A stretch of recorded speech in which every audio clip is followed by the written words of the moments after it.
नमस्कार मित्रांनो, छत्रपती शासन या आपल्या यूट्यूब चॅनलमध्ये सर्वांचे हार्दिक स्वागत आहे.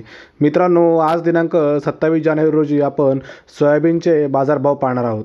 राज्यातील बाजार समित्यांमध्ये आज एकूण 1229 क्विंटल सोयाबीनची आवक झाली असून त्याच्यामध्ये पिवळा, पांढरा आणि हायब्रिड अशा सर्व प्रकारच्या सोयाबीनचा समावेश आहे.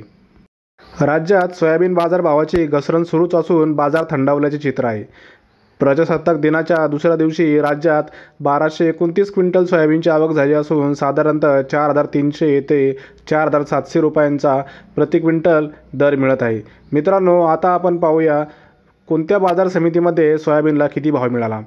तर दिनांक 27 तारखेला अहमदनगर बाजार समितीमध्ये 4 क्विंटल आवक झाली असून इथे सर्वसाधारण दर हा 4,450 इतका मिळाला आहे. तर छत्रपती संभाजीनगर येथे 23 क्विंटल सोयाबीन आवक झाली असून त्याला दर हा 4,312 इतका मिळाला आहे. अमरावती बाजार समितीमध्ये विक्रमी 5,923 क्विंटल आवक सर्वसाधारण दर हा 4,438 इतका मिळाला आहे. हिंगोली बाजार समितीमध्ये 885 क्विंटल आवक झाली असून येथे दर हा 4,337 इतका मिळाला आहे. अकोला बाजार समितीमध्ये 4,953 इतकी आवक झाली असून याला दर हा 4,500 इतका मिळाला आहे.